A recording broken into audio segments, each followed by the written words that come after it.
Gálatas 6 instrucciones finales. A responsabilidad personal y ayuda a los demás. 1. Restauración de los sorprendidos en pecado. Hermanos, si alguno fuere sorprendido en alguna falta, vosotros que sois espirituales, restauradle con espíritu de mansedumbre, considerándote a ti mismo, no sea que tú también seas tentado. Si alguno fuere sorprendido en alguna falta. Pablo reconocía que puede haber algunos entre los cristianos en Galacia que hubieran sido sorprendidos en alguna falta. Pablo no parecía excluir al sorprendido de los hermanos. Sin embargo, ellos nunca debían permanecer en la posición de ser sorprendido. Y las palabras de Pablo aquí no hablan de un pecador determinado y reincidente. En cambio, la idea es de alguien que ha caído en pecado y se encuentra atrapado en un lugar donde nunca pensó que estaría. Sorprendido contiene la idea de caer. No es el aspecto deliberado y planeado del pecado lo que se enfatiza aquí, sino más bien el elemento inconsciente. Error más que fechoría es la fuerza de la palabra, aunque sin absolución de responsabilidad.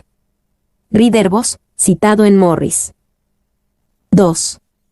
Si sopesamos cuidadosamente las palabras del apóstol percibimos que no habla de faltas y errores doctrinales, sino de faltas mucho menores por las cuales una persona es superada por la debilidad de su carne. Esto explica por qué el apóstol elige el término más suave, falta. Para minimizar la ofensa aún más, como si quisiera disculparla por completo y quitarle toda la culpa a la persona que ha cometido la falta, habla de él como si hubiera sido sorprendido, seducido por el diablo y por la carne. Esta reconfortante frase en un momento me salvó la vida. Lutero. B. Restaurarle. Los sorprendidos necesitan ser restaurados. No deben ser ignorados. No deben ser excusados. No deben ser destruidos. El objetivo siempre es la restauración. Y, stat sobre restaurarle, el verbo es instructivo. Catarizo significa poner en orden y, por lo tanto, restaurar a su estado anterior. Se usaba en griego secular como un término médico para reparar un hueso fracturado o dislocado. Se aplica en Marcos 1:19 a los apóstoles que estaban remendando sus redes. 2. Este trabajo de restauración a menudo se descuida en la iglesia. Tenemos la tendencia a fingir que el pecado nunca sucedió, o tendemos a reaccionar con demasiada dureza hacia el que ha pecado. El equilibrio entre estos dos extremos solo puede ser negociado por lo espiritual.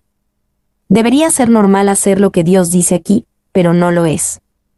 Es muy fácil responder al pecado de alguien con chismes, juicios severos o aprobación sin discernimiento. Ser restaurable con espíritu de mansedumbre. La restauración debe hacerse siempre con un espíritu de mansedumbre, con plena comprensión de nuestra propia debilidad y corrupción. Aquellos que restauran deben protegerse contra la tentación del orgullo, así como contra la misma tentación con la que luchó el vencido. Y que los ministros del Evangelio aprendan de Pablo cómo tratar con los que han pecado. Hermanos, dice, si alguno es sorprendido por una falta, no agraven su dolor, no lo regañen, no lo condenen, levántenlo y devuélvanle la fe con dulzura. Lutero. 2. Esto sugiere que la mansedumbre nace de un sentido de nuestra propia debilidad y propensión al pecado. Stat. 3. La influencia de los legalistas entre los gálatas hizo necesaria esta advertencia. Nada revela mejor la maldad del legalismo que la forma en que los legalistas tratan a los que han pecado. Wiersbe. 2:2-5. Llevar las cargas de otros y la nuestra. Sobrellevad los unos las cargas de los otros, y cumplid así la ley de Cristo. Porque el que se cree ser algo, no siendo nada, a sí mismo se engaña. Así que, cada uno someta a prueba su propia obra, y entonces tendrá motivo de gloriarse solo respecto de sí mismo, y no en otro, porque cada uno llevará su propia carga. Al sobrellevad los unos las cargas de los otros, cuando Pablo mencionó la idea del sorprendido en alguna falta, pintó la imagen de una persona hundida bajo una pesada carga. Aquí amplió la idea para animar a cada cristiano a llevar los unos las cargas de los otros. Y el enfoque no está en esperar que otros carguen con tus cargas. Eso es egocéntrico y siempre conduce al orgullo, la frustración, el desánimo y la depresión. En cambio, Dios siempre nos dirige a enfocarnos en los demás y dice, sobrellevad los unos las cargas de los otros. 2. Este es un mandato sencillo de obedecer. Busquen un hermano o una hermana con una carga y ayúdenlos con ella. No es complicado y no se necesita un gran programa o infraestructura para hacerlo. Solo busquen una carga que soportar y sobrellévenla. 3. Fíjense en la suposición que subyace a este mandato, a saber, que todos tenemos cargas y que Dios no quiere que las llevemos solos. Punto. Stat. B. Y cumplid así la ley de Cristo. Al llevar los unos las cargas de los otros, estamos cumpliendo la sencilla ley de Cristo. Un mandamiento nuevo os doy, que os améis unos a otros, como yo os he amado, que también os améis unos a otros. En esto conocerán todos que sois mis discípulos, si tuviereis amor los unos con los otros. Juan 13, 34-35. Y que a lo largo de toda esta carta, Pablo luchó contra los legalistas entre los cristianos gálatas. Aquí, los ataca de nuevo. Pablo esencialmente dijo, ¿quieren cumplir la ley? Aquí está su ley para cumplir. Sobrellevad los unos las cargas de los otros, y cumplid así la ley de Cristo. 2. De modo que Pablo puede estar diciéndoles, en efecto, que en lugar de imponer la ley como una carga sobre los demás, deberían alzar sus cargas y así cumplir la ley de Cristo. Punto. Stat. C. Porque el que se cree ser algo, no siendo nada, a sí mismo se engaña. El orgullo nos impide llevar las cargas de los otros y cumplir la ley de Cristo. A menudo es el orgullo lo que nos impide ministrarnos unos a otros como deberíamos. Y, más que nada, el orgullo se centra en uno mismo. El orgullo no necesariamente dice, soy mejor que tú. El orgullo simplemente dice, soy más importante que tú, así que merezco más de mi propia atención y amor que tú.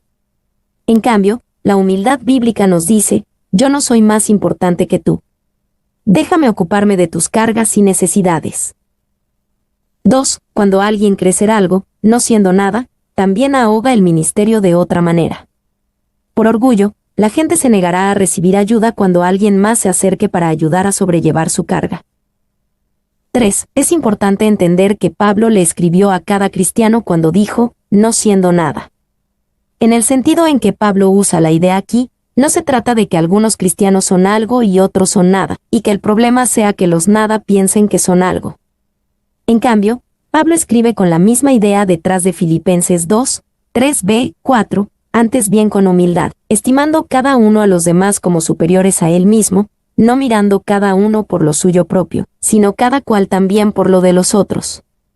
Si te estimo por encima de mí y tú me estimas por encima de ti, sucede algo maravilloso. Tenemos una comunidad en la que todos son admirados y nadie es menospreciado.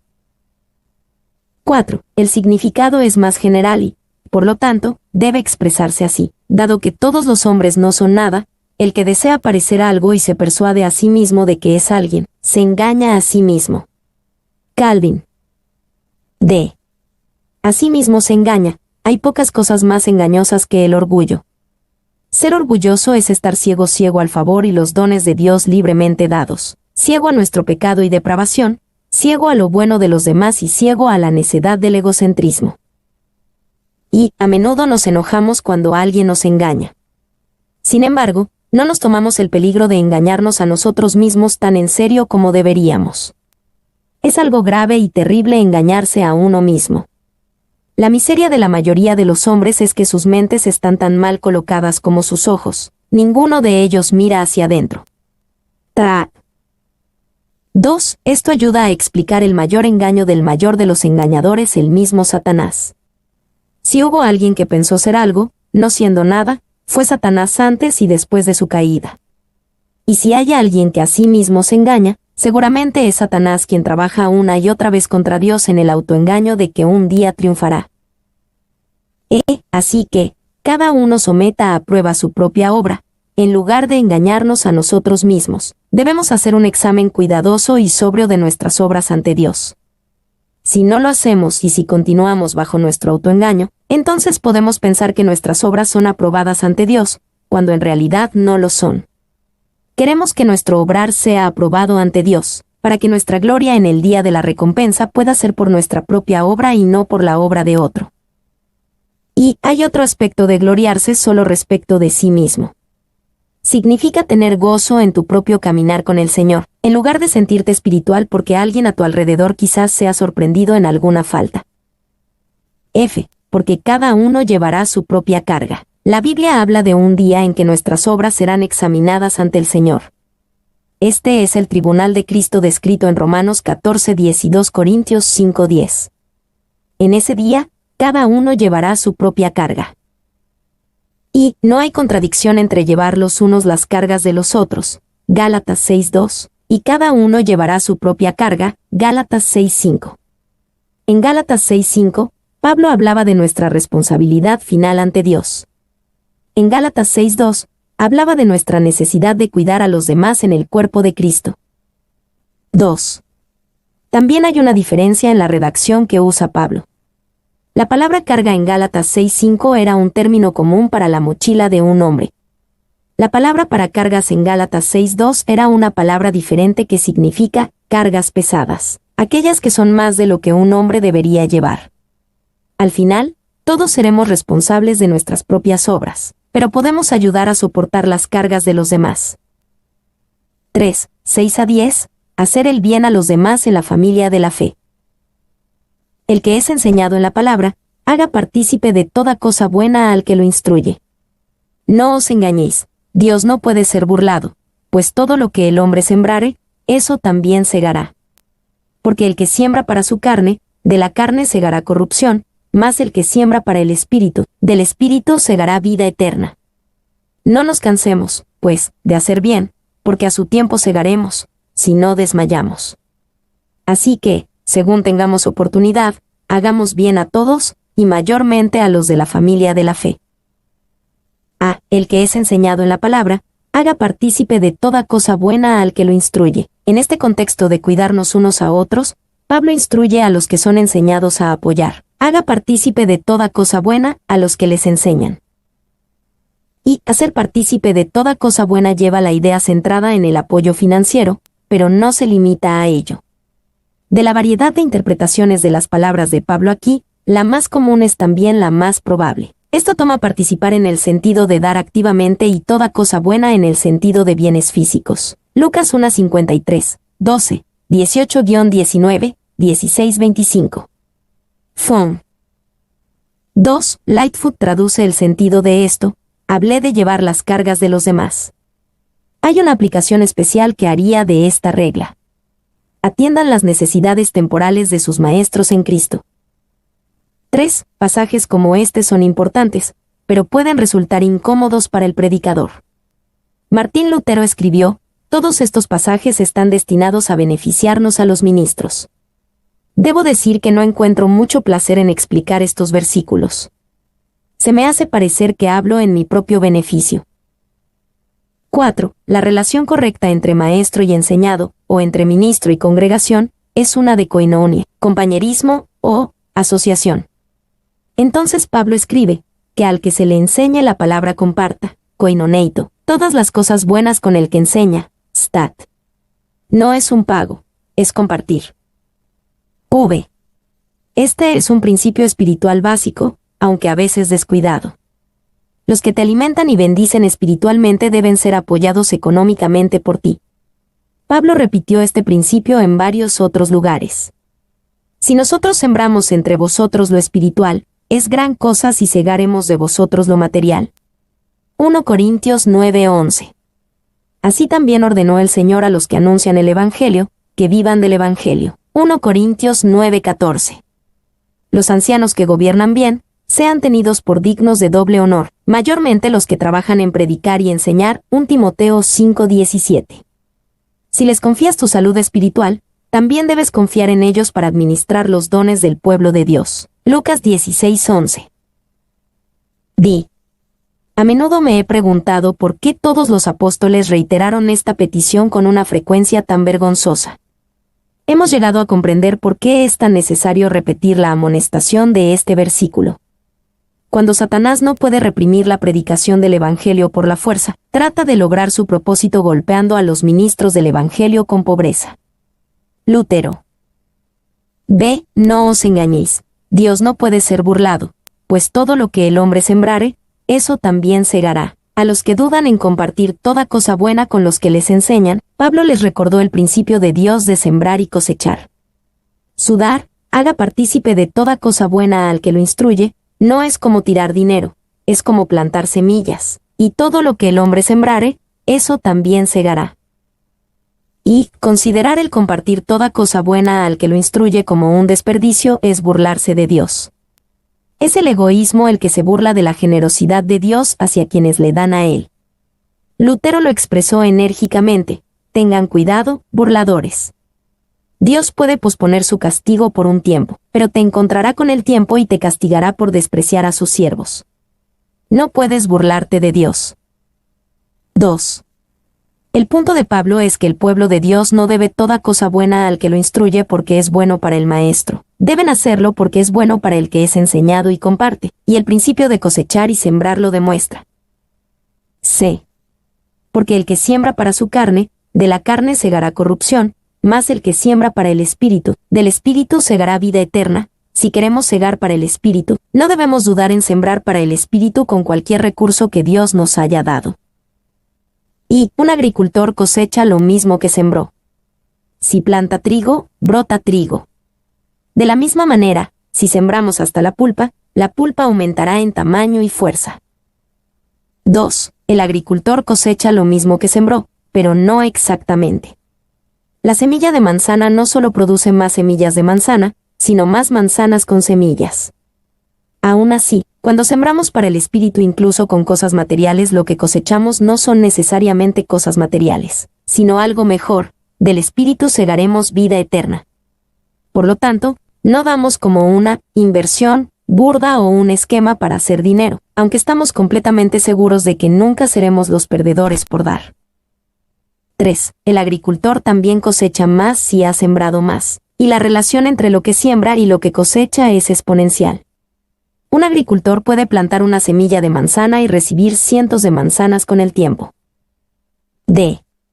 Todo lo que el hombre sembrare, eso también segará. Este principio tiene aplicación más allá de dar y apoyar a maestros y ministros. Tiene una aplicación general en la vida. Lo que obtenemos de la vida es a menudo lo que aportamos. Sin embargo, Pablo no está promoviendo alguna ley del karma espiritual que asegure que obtendremos bien cuando hacemos el bien, o que siempre obtendremos mal cuando hacemos el mal. Si hubiera una ley espiritual tan absoluta, seguramente nos condenaría a todos. En cambio, Pablo simplemente relaciona el principio de sembrar y cosechar con la forma en que administramos nuestros recursos ante el Señor. Usó la misma imagen en 1 Corintios 9:11 y 2 Corintios 9:6-10. Y podemos engañarnos a nosotros mismos al esperar mucho cuando sembramos poco, pero no podemos engañar a Dios y los resultados de nuestra pobre siembra serán evidentes. No nos cansemos, pues, de hacer bien, porque a su tiempo segaremos, si no desmayamos. Mientras administramos sabiamente nuestros recursos ante Dios bajo el principio de sembrar y cosechar, necesitamos paciencia. Esto se debe a que la cosecha no se produce inmediatamente después de la siembra de las semillas. Y es fácil pero peligroso desmayar. En el mundo antiguo, esta frase traducida como desmayamos se usaba para el tipo de miedo y cansancio que experimenta una mujer durante el trabajo de parto antes del parto. Describe una época en la que el trabajo es duro y doloroso, pero también inacabado y sin recompensa. Es fácil desmayar cuando nos sentimos así, pero ahí es exactamente cuando debemos aguantar y no cansarnos de hacer bien. Según tengamos oportunidad, hagamos bien a todos, y mayormente a los de la familia de la fe. Sin desanimarnos, buscamos hacer el bien con nuestros recursos, y hacer el bien a todos, pero especialmente a los que son de la familia de Dios. Y, cuando Pablo escribió según tengamos oportunidad y hagamos bien, claramente se incluyó a sí mismo en lo que escribió. Aquí habló tanto para sí mismo como para los Gálatas. Debido al peligro que suponían los legalistas, el trabajo de Pablo entre ellos todavía no había sido recompensado realmente, por lo que necesitaba recordar no desmayar. D. Palabras finales. 1:11. Introducción a la salutación personal de Pablo. Mirad con cuán grandes letras os escribo de mi propia mano. Os escribo de mi propia mano. La costumbre de Pablo, típica en el mundo antiguo, era dictar sus cartas a un secretario. pero a menudo escribía personalmente una pequeña parte al final, tanto para autenticar la carta como para darle un toque personal. Y otros ejemplos de este tipo de salutación son 1 Corintios 16, 21-24, esta salutación de mi propia mano Pablo, y Colosenses 4:18, la salutación de mi propia mano Pablo. Una de las razones por las que Pablo pudo haber hecho esto fue para probar que él realmente escribía la carta, como en 2 Tesalonicenses 3:17, las salutaciones de mi propia mano, de Pablo, que es el signo en toda carta mía, así escribo. Ve, mirad con cuán grandes letras os escribo. Pablo señala que escribió su salutación con grandes letras. Muchos especulan que esto se debe a que tenía problemas de vista y no sabía leer ni escribir en letra pequeña. Pero es más probable que haya hecho las letras grandes simplemente para enfatizarlas. Y, en este punto, el apóstol saca la pluma de su amanuense, y el párrafo final está escrito con su propia mano. Él también lo escribe en caracteres grandes y en negrita, para que su letra refleje la energía y determinación de su alma. Lightfoot. 2. La mayoría de los comentaristas consideran que usó letras grandes deliberadamente, ya sea porque trataba a sus lectores como niños, reprendiendo su inmadurez espiritual al usar la escritura infantil, o simplemente para enfatizar, así como usaríamos letras mayúsculas o subrayaríamos palabras en la actualidad. Stat. 2, 12-13, una última palabra con respecto a los motivos de los legalistas entre los Gálatas. Todos los que quieren agradar en la carne, estos os obligan a que os circuncidéis, solamente para no padecer persecución a causa de la cruz de Cristo. Porque ni aun los mismos que se circuncidan guardan la ley, pero quieren que vosotros os circuncidéis, para gloriarse en vuestra carne. Todos los que quieren agradar en la carne, estos os obligan a que os circuncidéis. Pablo aquí se refirió a los cristianos legalistas entre los Gálatas y escribió con franqueza acerca de su motivo, agradar en la carne. Trabajaban para traer a los cristianos gálatas de origen gentil bajo la circuncisión porque sería una buena demostración para ellos, pero una buena demostración en la carne. Y los legalistas fingían estar motivados por la preocupación por los que intentaban someter a la ley. Pero Pablo veía a través de este engaño y veía que su motivo era realmente egoísta. Simplemente deseaban el honor y la gloria de una buena manifestación en la carne. Querían que los gálatas se circuncidaran para poder llevar la sumisión de estos gentiles como una insignia de logro, así como David se había jactado de los 200 prepucios de los filisteos que había matado. Estos legalistas querían la lealtad de estos gentiles principalmente como un trofeo. 2. Obligan es una palabra importante. No había nada de malo en que un gentil fuera circuncidado. Estaba todo mal en obligar a un gentil a circuncidarse, diciendo que no podía estar bien con Dios sin someterse a la ley de Moisés. B. Solamente para no padecer persecución a causa de la cruz de Cristo. Más allá de su propia gloria, su otro motivo era evitar persecución a causa de la cruz de Cristo. Si estos legalistas hubieran dicho, somos salvos solo por la obra de la cruz de Cristo, no por nuestra obediencia a la ley, habrían sido perseguidos. Probablemente la persecución habría venido de otros cristianos legalistas o de aquellos que todavía están en el judaísmo. Su falta de voluntad para enfrentarse a esta presión los hacía defender falsas doctrinas. Y también hay otra forma de considerar esto.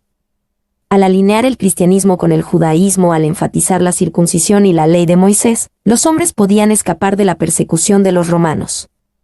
Abogar por la circuncisión era alinear el nuevo movimiento con el judaísmo, una religión que tenía la sanción oficial romana, y por lo tanto, una que evitaba la persecución. Los predicadores a los que se oponía Pablo pueden haber incluido la cruz en su proclamación, pero al agregar la necesidad de la circuncisión evitaron la persecución. Morris. 3, 14-15, Pablo escribe sobre sus motivos. Pero lejos esté de mí gloriarme, sino en la cruz de nuestro Señor Jesucristo, por quien el mundo me es crucificado a mí y yo al mundo. Porque en Cristo Jesús ni la circuncisión vale nada, ni la incircuncisión, sino una nueva creación. Pero lejos esté de mí gloriarme, sino en la cruz de nuestro Señor Jesucristo. Al corazón de Pablo no le importaba nada la gloria que provenía de la fama. No le importaba nada la gloria que provenía de las riquezas. No le importaba nada la gloria que provenía del estatus y el poder entre los hombres. Solo le importaba la gloria de la cruz de nuestro Señor Jesucristo. Y es difícil para nosotros apreciar lo extrañas que son las palabras de Pablo aquí. Para las personas que sabían de qué se trataba la crucifixión, las palabras cruz y gloria simplemente no iban juntas. Eran opuestos directos porque no había una manera más humillante y vergonzosa de ser ejecutado que la cruz. Parecía mucho más lógico gloriarse en su buena manifestación en la carne, en lugar de en la cruz. Pero Pablo piensa y escribe con una lógica celestial que sobrepasa cualquier cosa de esta tierra. 2. La palabra crux era innombrable en la educada sociedad romana. Incluso cuando uno era condenado a muerte por crucifixión, la frase utilizada era una fórmula arcaica que servía como una especie de eufemismo de la mala suerte. Arbori infeliz y suspendito, cuélguenlo del árbol de la mala suerte, Bruce, citado en Morris. Pero Pablo no solo usaba esta palabra innombrable, se gloriaba en ella. 3. ¿Qué quiso decir, sin embargo, con la cruz? Por supuesto, no le importaba nada la pieza de madera en particular en la que estaban clavadas esas manos y pies benditos, porque eso era mero materialismo, y se ha perdido de la mente. Se refiere a la gloriosa doctrina de la justificación gratuita mediante el sacrificio expiatorio de Jesucristo. Spurgeon. Ve, por quien el mundo me es crucificado a mí, y yo al mundo. En Gálatas 5:24, Pablo escribió acerca de haber crucificado la carne con sus pasiones y deseos. Ahora, con la carne en la cruz, también puso al mundo en la cruz y se considera muerto para el mundo. El mundo no podía tener ninguna influencia sobre Pablo si estaba muerto, y Pablo no podía responder a ninguna influencia de él si estaba muerto para el mundo. Y el mundo, en el sentido que Pablo lo dice aquí, no era la tierra global, ni era la masa de la humanidad, que Dios mismo ama, Juan 3:16. En cambio, era la comunidad de la humanidad pecadora que se unía en rebelión contra Dios. 2. No hay nada más mundano que tratar de hacer una buena demostración en la carne. Cuando vivimos para la gloria que proviene de la fama, de las riquezas, del estatus o del poder entre los hombres, estamos muy vivos para el mundo y el mundo está muy vivo para nosotros. 3. Pablo y el mundo podían estar de acuerdo en una cosa: no se agradaban. El mundo me es crucificado, significa que yo condeno al mundo. Estoy crucificado para el mundo, significa que el mundo a su vez me condena, Lutero. El mundo y yo estamos bien de acuerdo. El mundo no se preocupa ni un alfiler por mí, y yo me preocupo igual de poco por el mundo. 4. Vivir para servir a los hombres es una cosa, vivir para bendecirlos es otra, y esto lo haremos, Dios ayudándonos, haciendo sacrificios por su bien. Pero temer a los hombres, pedirles permiso para pensar, pedirles instrucciones sobre lo que hablaremos y cómo lo diremos es una bajeza que no podemos tolerar. Por la gracia de Dios, no nos hemos degradado tanto, y nunca lo haremos. Spurgeon. C. Porque en Cristo Jesús ni la circuncisión vale nada, ni la incircuncisión, sino una nueva creación. Sin duda, Pablo sabía que los cristianos tenían una norma moral por la cual vivir, descrita en pasajes como Gálatas 5, 19-21. Pero lo que realmente importaba no era lo que hacemos para guardar la ley, especialmente en sus ceremonias, sino lo que Dios ha hecho en nosotros convertirnos en una nueva creación. Y, para los legalistas entre los cristianos gálatas, la circuncisión era un gran problema, porque era la iniciación a vivir bajo la ley mosaica. Aunque era importante para los legalistas, Pablo sabía que no importaba en absoluto, no vale nada. Si eras circuncidado, pero no una nueva creación, no pertenecías a Jesús. Si eras incircunciso, pero eras una nueva creación, pertenecías a Jesús. 2. Nosotros no nos volvemos a nosotros mismos una nueva creación. Dios lo hace en nosotros. En el fondo, el cristianismo es algo que Dios hace en nosotros, no algo que hacemos por Dios. Esto simplemente puede definir la diferencia entre los sistemas de gracia y ley. 4:16. Una bendición para aquellos que caminan en la verdad de Dios. Y a todos los que anden conforme a esta regla, paz y misericordia sea a ellos, y al Israel de Dios. Y a todos los que anden conforme a esta regla, Lightfoot sobre regla, la antigua palabra griega canen, la línea del carpintero o del topógrafo por la que se toma una dirección. Hay una regla para la vida cristiana, revelada por la palabra de Dios. No la inventamos simplemente sobre la marcha. Debemos medirnos a nosotros mismos de acuerdo con esta regla. B. Paz y misericordia sea a ellos. Así como Pablo estaba dispuesto a pronunciar una maldición sobre los que enseñaban doctrinas falsas. Gálatas 1, 8-9, también estaba dispuesto a bendecir a los que andaban conforme a esta regla. Estos son los que son el verdadero Israel de Dios, los descendientes de Abraham según la fe. 5, 17-18, últimas palabras. De aquí en adelante nadie me cause molestias, porque yo traigo en mi cuerpo las marcas del Señor Jesús. Hermanos, la gracia de nuestro Señor Jesucristo sea con vuestro espíritu. Amén. Traigo en mi cuerpo las marcas del Señor Jesús. Pablo escribió como alguien que había sufrido por Jesús, y que tenía esas marcas en su cuerpo. Habiendo sufrido eso, puede decir, de aquí en adelante nadie me cause molestias, en el sentido de que es inútil que alguien lo intente, porque ya ha soportado lo peor. Y, en 2 Corintios 11, 23-25, Pablo describió su sufrimiento físico por causa de Jesús. Lo que soportó fue suficiente para dejar cicatrices, marcas del Señor Jesús. 2. Algunos piensan que nadie me cause molestias era la manera de Pablo de decir a los cristianos de Galacia: no me causen molestias al seguir jugando con estas falsas doctrinas, ya he sufrido bastante. B. Las marcas del Señor Jesús. Algunos han pensado que Pablo habla aquí de un fenómeno conocido como los estigmas. Se dice que son marcas en el cuerpo similares a las heridas de Jesús, como heridas en las manos, los pies, el costado o la cabeza como resultado de una intensa identificación mística con Jesús. Tal punto de vista lee demasiado en las simples palabras del texto y, a menudo, se utilizan para justificar un misticismo malsano. Y las marcas del Señor Jesús no eran heridas similares a las de Jesús, son marcas que identifican o incluso marcan a Pablo como un seguidor de Jesús. En el mundo antiguo, a los esclavos se les marcaba con el nombre de su amo. A menudo, un amo marcaba a sus esclavos con una marca que mostraba que eran suyos. Lo más probable es que lo que Pablo quiere decir es que las cicatrices de las cosas que había sufrido por Cristo son las marcas que muestran que es esclavo de Cristo. Barclay. 2. La práctica de la marca también se conocía en la vida militar. Se registran casos de soldados que se marcaban a sí mismos con el nombre de su general en muestra de su absoluta devoción a su causa. Rendell. Pablo dijo que sus marcas eran sus marcas de lealtad. 3. Porque así como la guerra terrenal tiene sus condecoraciones con las que los generales honran la valentía de un soldado, así Cristo nuestro líder tiene sus propias marcas, de las cuales hace buen uso para decorar y honrar a algunos de sus seguidores. Sin embargo, estas marcas son muy diferentes de las demás, porque tienen la naturaleza de la cruz, y ante los ojos del mundo son vergonzosas, pero ante Dios y los ángeles sobrepasan todos los honores del mundo. Calvin. C. La gracia del Señor Jesucristo sea con vuestro espíritu. Pablo no podría desear nada más grande para los Gálatas que esto. Si esto fuera así, caminarían en una relación de gracia con Dios en lugar de la relación legal basada en el desempeño que los ponía en peligro. Este es un final apropiado para la carta y la oración para toda nuestra vida. Y, después de la tormenta, el estrés y la intensidad de la carta, llega la paz de la bendición.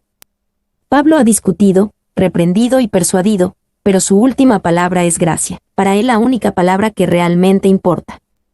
Barclay.